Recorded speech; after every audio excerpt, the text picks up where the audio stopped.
And here we are in my Torah portion. So this was the Torah portion that was read the year that I was born, on my birth week, and it just so happens to be the Torah portion for my birthday again this year. So it's always a special portion to me just for that. And I was really excited to see what kind of revelation I got from the portion this year, and I said an extra special prayer before studying this time around. And I did find some really interesting things. So let's dig in. This portion is from Exodus chapter 10, verse 1 to chapter 13, 16. And we see finally the Israelites leaving Egypt. And there's a lot of scripture around the Passover and how the Passover meal is supposed to occur, as well as the Feast of Unleavened Bread around that.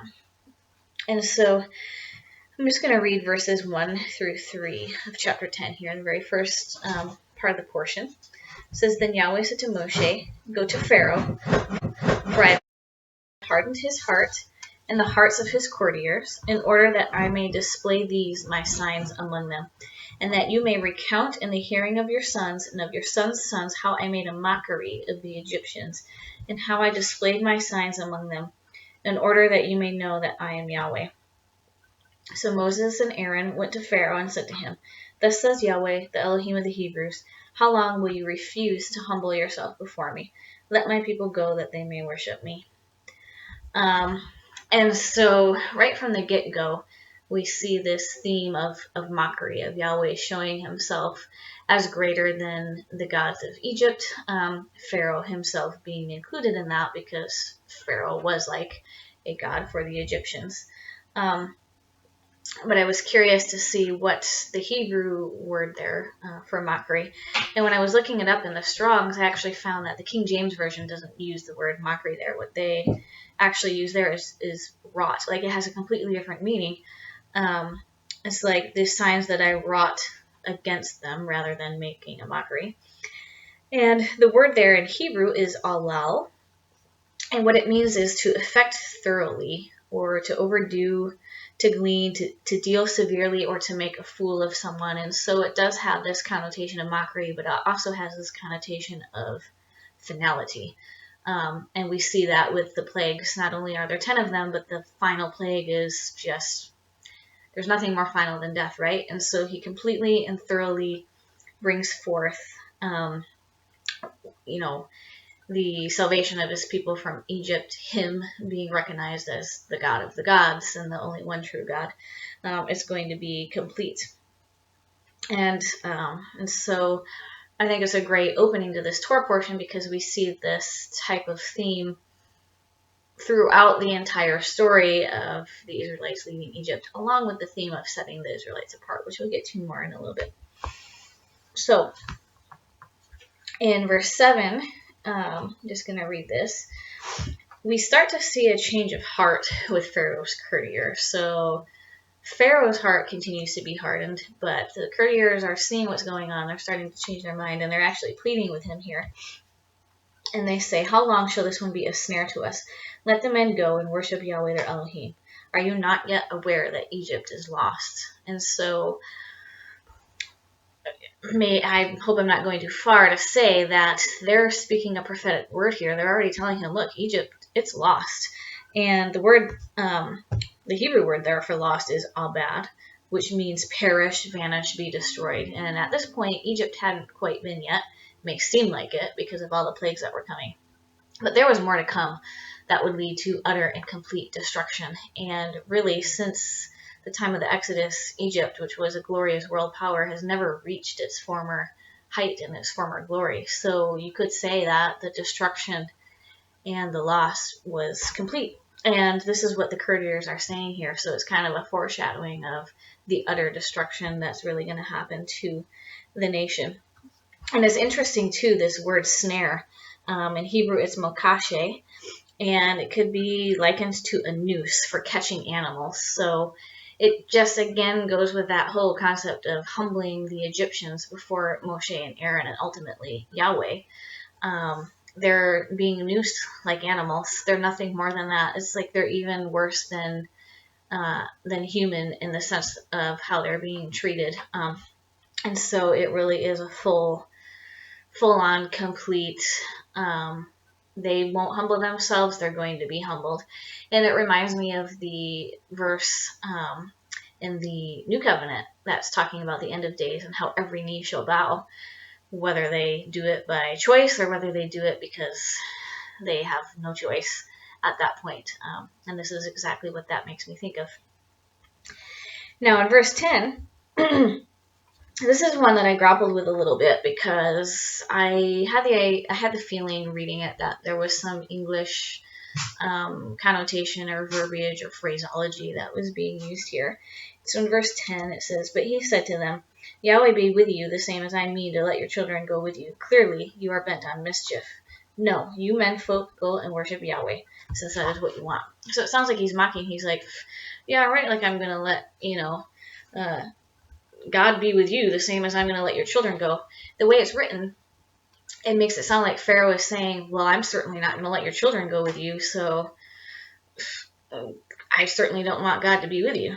But, and again, I'm not a Hebrew scholar or anything by that means, so I could be wrong here. But looking at the Hebrew words and looking at what's happening here, it actually sounds like he's giving him this positive command: go worship Yahweh, and your children will see it. So what's actually what you see here is go, little ones, look, and evil. And so this becomes more clear if you look at the King James translation. What it actually says is, let Yahweh be so with you, as I will let you go, and your little ones look to it, for evil is before you. And that's even more confusing. But what it sounds like he's saying is, I'm going to let you go, and your children are going to watch. And so I'm not really sure. It's almost like he is kind of mocking them, because if you look at where he expects them to be mocked in the face of the little ones, like saying, you can go, your little ones are not, though, they're going to stay here with me, and they're going to see the mockery that becomes of you.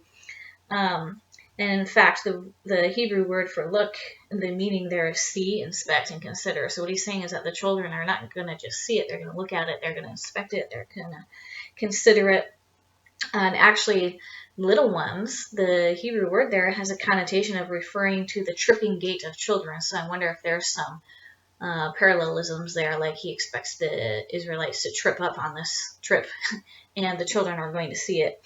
And it says, your little ones look to it, for evil is before you. So he's like, see, evil's before you. Your little ones are going to see it. And the evil is bad, evil, affliction, adversity. And so it's like, in the beginning of the Torah portion, we see Yahweh's plan to make an utter mockery and completeness against the Egyptians. But here Pharaoh is trying to make a mockery of the Israelites in front of their children, who will, maybe in his mind, he's thinking they're going to stay in Egypt because they're going to realize the folly of their parents and of following Yahweh, which, as we know, doesn't happen. But the reason why I was thinking that this was a positive command, that Pharaoh was saying, go, blah, blah, blah, is because the very next verse is no. So he's saying, oh, yeah, you go and your children will watch you, blah, blah, blah. No, you're not going to. And he even says, your men folk, you go, but nobody else is going to go and see this happen. Which, of course, is not what Moshe is asking for. Everybody has to go.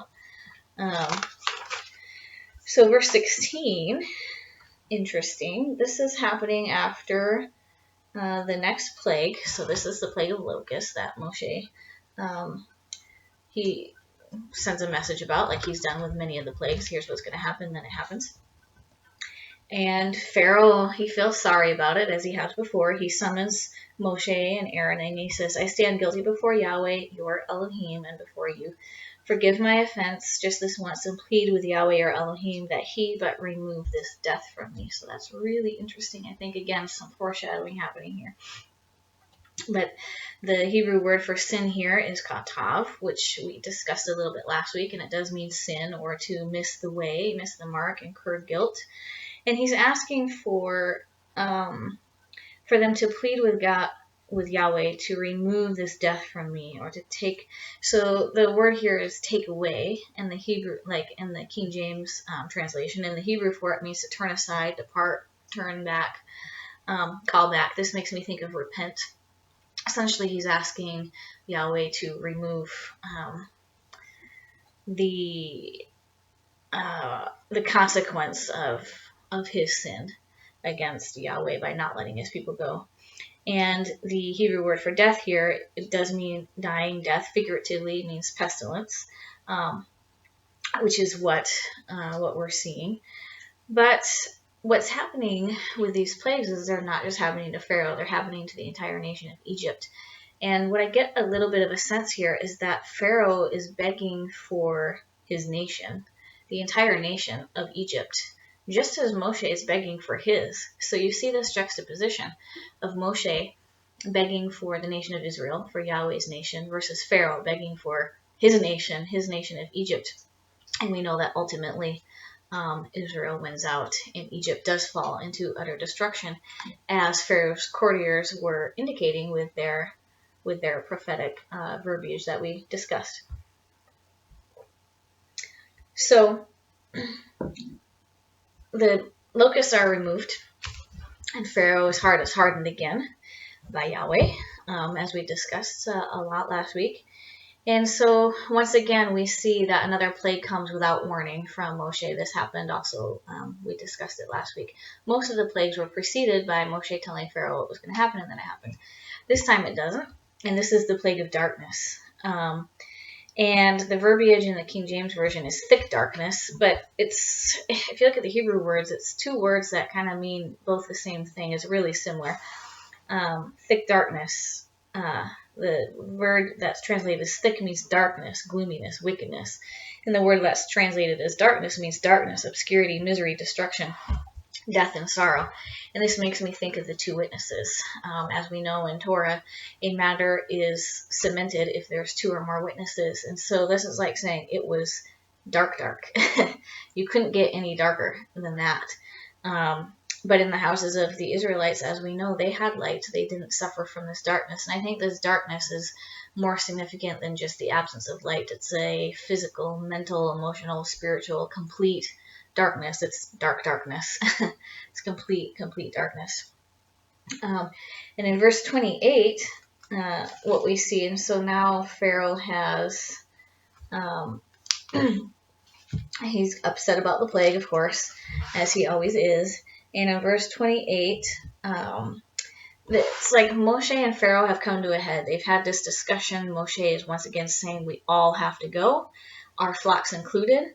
On top of that, you're also going to give us some livestock. And when we get there, Yahweh will tell us which ones we're going to sacrifice. And it comes to a head. And they have this interesting communication. So in verse 28, it says, Pharaoh says to him, "Be gone from me. Take care not to see me again, for the moment you look upon my face, you shall die."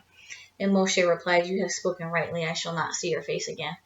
Now, reading it this way, it sounds like Pharaoh is saying, "Don't come to me again," which we see in the very next chapter. Moshe is in Pharaoh's presence again. And so it always confused me because I was like, maybe it's kind of out of order, or maybe the way the story is written, the narrative is missing something. Maybe Moshe hadn't left yet. They had this argument, and then Moshe says the next thing that Yahweh tells him to say. Regardless, it always confused me. So I was looking at it, and the way I understand it, it actually sounds like it's more in the positive sense. What he's saying is, you are going to see, because now I'm going into the meaning of the Hebrew words here. See, look at, perceive, consider my face, presence, or person. And actually, the word that is translated as no more is the Hebrew word yosaf, which means the exact opposite.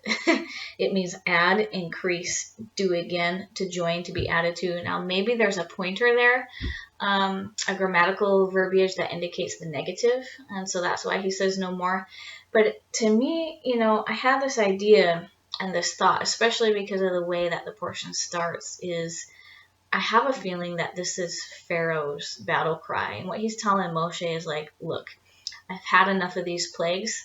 Now you're going to see Pharaoh. And this is it. And you're going to die in front of my my presence, which we know is actually what happens if you're in Yahweh's presence. Nobody can live and see his face. But this is exactly what Pharaoh is saying. He's saying, you see my face, you're in my presence, you'll die. And Moshe says, you have spoken. So, and the translation that I kind of had from looking at the words here is not, you have spoken rightly, I shall not see your face again. It's like he's saying, okay, you said it, I'll see your face again. It's like, okay, Pharaoh, yep, I am obeying your command, your statement, whatever. But what's happening is that he's going to see it in disarray, in total, utter destruction, and he will not be dead. He will be alive and well, and Pharaoh is going to be the one who dies. And he does this, he prevails through Yahweh. And so this was just an interesting, different way of looking at this. Now again, take this with the fact, the thing that I said before, is I don't know a lot of the grammar of the Hebrew, so I'm just looking at words and how they're translated here. But it was an interesting thing that I had never seen before, and it adds a little bit more emotion and flavor and connection to these themes that are happening all throughout the passage. Now in chapter 11, verse 3, what we see is that Yahweh is disposing the Egyptians favorably toward the people. Moreover, Moshe himself is much esteemed in the land of Egypt among Pharaoh's courtiers and among the people. So now everybody is on Moshe's side, or Pharaoh's the only one who seems to just hate this guy. And in verse 7 says, he's talking about Yahweh making a distinction between Egypt and Israel. And so what's happening here is the description of the final plague, which is the death of the firstborn. And as we know, it's not going to happen to the Israelites. And this is Yahweh's distinction. We talked about this extensively already, but the Hebrew word there means marked, separated, or distinct. So it's like they're going to have the mark, the seal that separates them out. And so here it is. This is the finality. This has to be the last plague, because this is the one that ties together all this theme of Yahweh's people being separated out from the Egyptians. And the way that they are recognized is because they have the mark of distinction. And what we see is that it's actually the blood that they put on the doorposts. Now there's a little bit of an aside here. Before we see that finally the Pharaoh lets the Israelites go, there's this chapter 12, that starts talking about the Passover and the festival and the rules and the regulations for it. And it's interesting about this idea of leaven versus unleavened. I've always understood that leaven kind of signified sin, the unleavened was clean, blah, blah, blah. But I never thought why or what was the significance of that. So I just looked up the words, and leaven means pungent in taste or sour. Makes total sense, because what's happening with the leaven is fermentation from microorganisms, and that does cause a little bit of a sour taste, and that's because of the acid that's being produced. And that's why you can eat fermented foods and not get sick, because the acid produced by the good bacteria actually kills all the bad bacteria and preserves the food, essentially. And unleavened, there's an interesting note in the Strong's Concordance that says it's from a root word meaning to drain out or to suck. And so the conclusion they drew in the Strong's was like, it's the meaning could be considered devouring for sweetness. And so you again see this really strong juxtaposition of the sourness of sin versus the sweetness of righteousness. And so that brings a little bit more meaning to this idea of leaven versus unleavened, and really what it means during the Feast of Passover and unleavened bread, when we're getting the leaven out of our house, and what that signifies. So that was kind of cool, an interesting thing that I saw. Now this next one is interesting. This is when we're talking about the destroyer and Yahweh passing over the houses so that the destroyer can't come in. And it makes it sound like there's an entity, and I've heard this teaching before, that there's an evil entity that comes in and kills, and Yahweh passing over the house is not that he's skipping the house, but that he's covering it with his protection so that the destroyer cannot come in. And I'm not sure that it's actually an entity versus just a state of being. If you look up the word that's been translated as the destroyer, you see the Hebrew word shakath, which means destroy, corrupt, go to ruin. And in 4 verses later, what it says is the phrase is, he saved our houses. And so let me just read it because it's going to make a little more sense. So I'll just,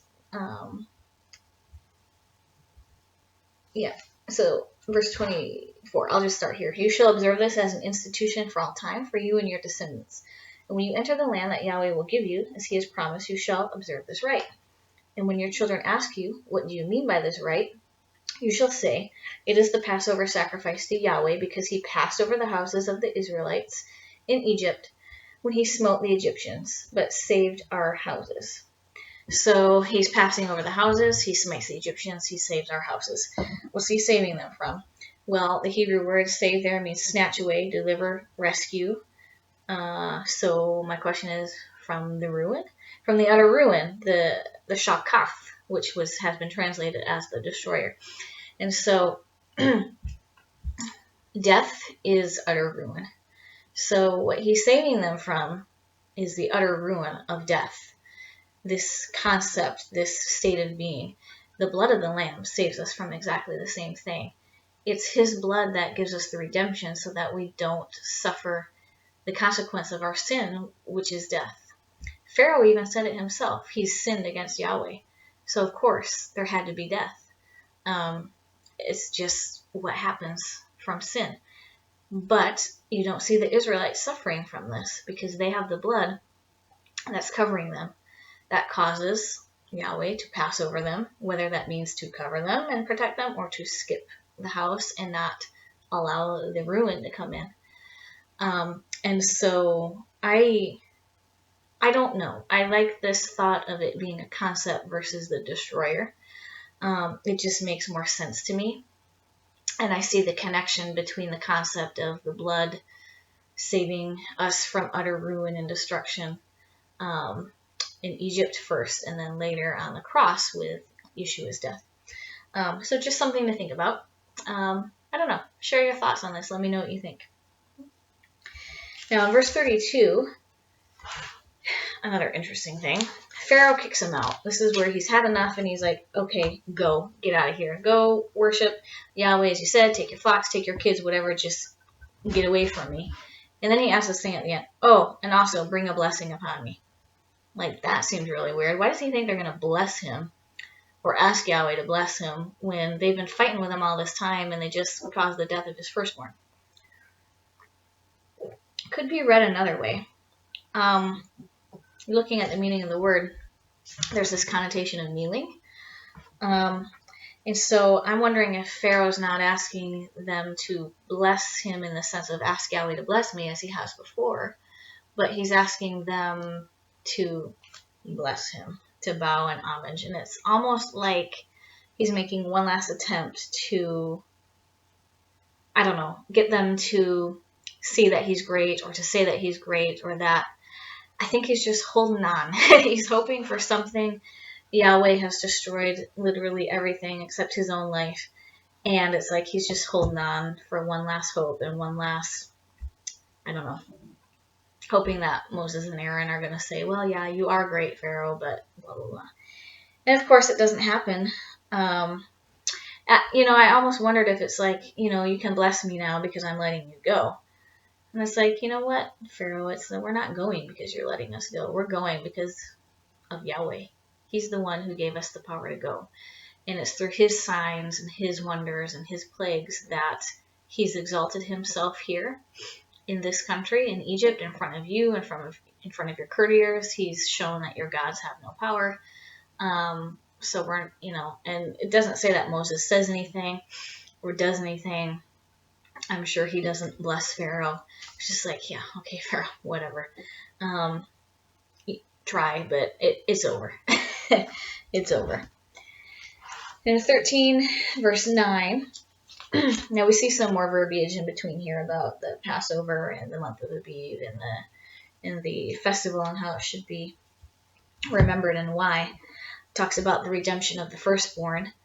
And the redemption of the firstborn, after it's being described how to do it, it says, it shall be as a sign upon your hand and a symbol on your forehead, that with a mighty hand Yahweh freed us from Egypt. And so this redemption of the firstborn is completely tied to the Exodus and to the plague of the death of the firstborn that Israel escaped. And so they always commemorate this by dedicating the firstborn to Yahweh. And this is not just the people, firstborn humans, it's the livestock as well. But the firstborn, they're redeemed. And in the case of the firstborn donkey, they're redeemed with a sheep. And the firstborn male among your children must be redeemed. It doesn't say, but I'm assuming also with a sacrifice, with the shedding of blood. The blood of a sheep or a lamb, could we say. And so again, you see this, I mean, it's so clear. I feel like we're beleaguering the point, but it's just, there are so many different ways that it shines through, and I see it in a different way, and I see it a new way every year that I read the Torah portion. And that's why I get so excited about it, because I hadn't seen it like this before. And so it's wonderful, because it just convinces me, not as if I needed more convincing, but you know what I mean. It really is true. And 13:9, it's talking about this again. So 9 and 16 say the same thing.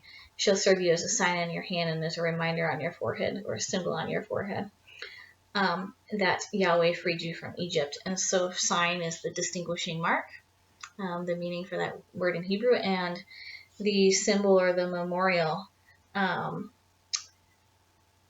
could be, it says I find this very interesting, but it says in Strong's, it's like, when we're talking about by analogy, a fountain.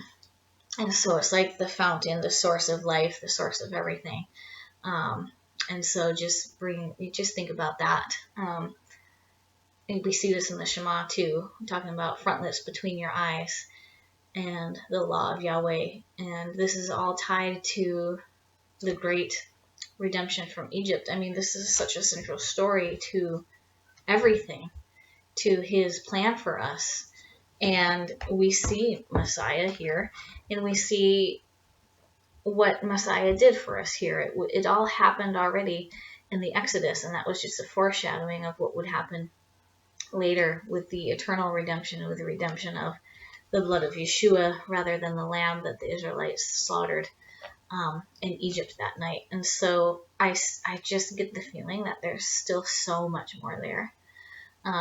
This is so pregnant with meaning. I hadn't really seen before this portion how significant this story is to the centrality of everything.